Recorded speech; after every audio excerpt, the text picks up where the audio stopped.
Time travel is something all of us wish we had access to. It is the concept of movement between certain points in time, analogous to movement between different points in space, by an object or a person, typically with the use of a device known as a time machine. Time travel is a widely recognized concept in philosophy and fiction.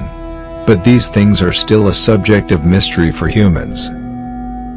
In 1932, two German newspaper reporters, J. Bernhard Hutton and photographer Joachim Brandt, were sent to do a story on the Hamburg, Altona shipyards. After reaching there, an executive of shipyard showed them around. They also interviewed several executives and workers of shipyard. They finished their assignment by end of the afternoon. They were about to leave the shipyard. Suddenly both of them heard a noise of drone aircraft engines, and in a short while the noise of anti-aircraft guns drowned out all other sounds. Darkness had fallen, and soon the two men saw bombs began exploding everywhere. Earlier they thought that it's a practice drill, but soon they clearly realized that it's a full-scale air raid. Moments later, they saw the warehouses collapsing due to heavy explosion. They asked the guard of shipyard at the gate if they could do anything to help.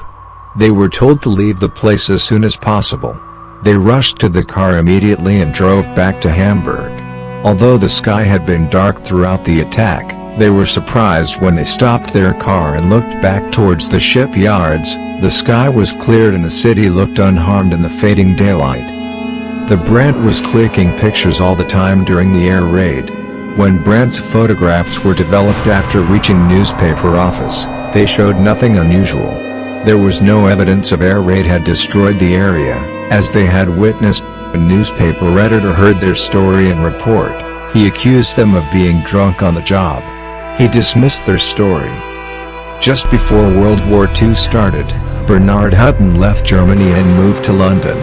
In 1943, he saw a newspaper story about the air raid on the Hamburg Altona shipyard. He was shocked to see the photographs. The scenario of destruction was exactly the same as it appeared during his visit with Brandt in 1932. It is still a mystery that how Hutton and Brandt had witnessed the event 11 years before it happened.